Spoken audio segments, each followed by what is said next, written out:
I had a fog lamp fail on me on my Honda Odyssey, and turns out it's a wiring issue. And the wiring issue is very near this terminal end, and I don't want to track down a replacement terminal end, so I'm going to reuse it, and I'm going to show how I would do that. So these are crimped. You can see that crimp right here. That's for the wire itself. This is for the insulation. And you can't really undo and redo that, but I've cut out as much as the copper as I can. And now I'm going to solder in a new wire. And it took me a long time to learn how to do this type of work. What I didn't realize is that you really need flux. And what you may not realize is that this big hunk of metal sucks a huge amount of heat out of the whole system. And so you need a soldering iron that is very hot, and you may even need to let it sit there for a while. So I have one of these cordless soldering irons, a little butane dude, and I'm gonna get to work here and show you how you could reuse one. Now you may be asking, well, why reuse it, just get a new one? Well, yeah, that's an easy answer. We can all go on Amazon and click buy it now. But sometimes you need a terminal end that's not available or is cost prohibitive, or you're in a circumstance where you can't wait, or maybe you just think it's cooler to fix your own stuff rather than go online and just buy one. So first thing we want to do is get some solder onto this fluxed area, which is easier said than done. These things get hot. So there we go.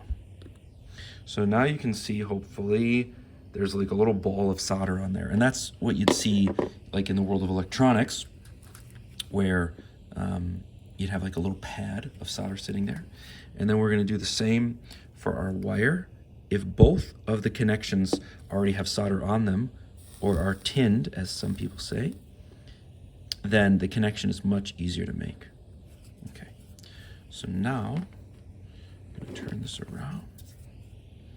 Now that might be just a little bit long, so I'm gonna snip that. It's hard to do on camera, by the way. If I look like I'm a clumsy idiot, it's because I'm trying not to get in the way of my own camera and block the view and all of that. So it's one of the things you don't immediately recognize about YouTube, is that people are kind of trying to get out of their own way.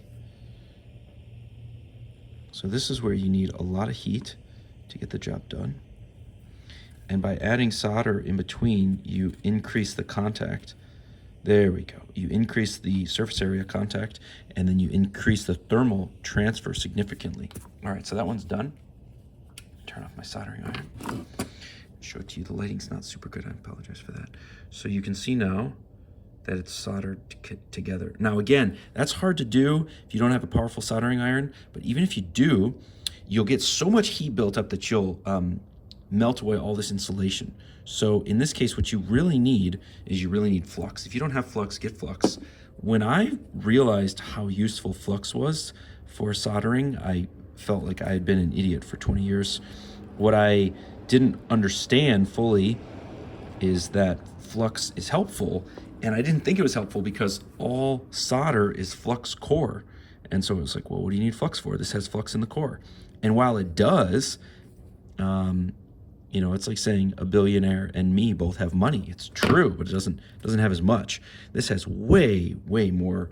Well, when you just use flux, it has a way different effect. So look at that. So there you go. That terminal end is effectively now reused. And I have one more to do. This one's a little bit tinier, but it's a super useful technique. Again, you can't always buy these things. If you can, you got to wait a couple days. Even then, sometimes they're cost prohibitive, and sometimes it's just nice to attack a job and get it done all in one sitting and not have to wait. So just one little trick on how to reuse terminal end without uncrimping and recrimping it, which is basically a fool's errand. So, all right, folks, hope that helps somebody. Take care.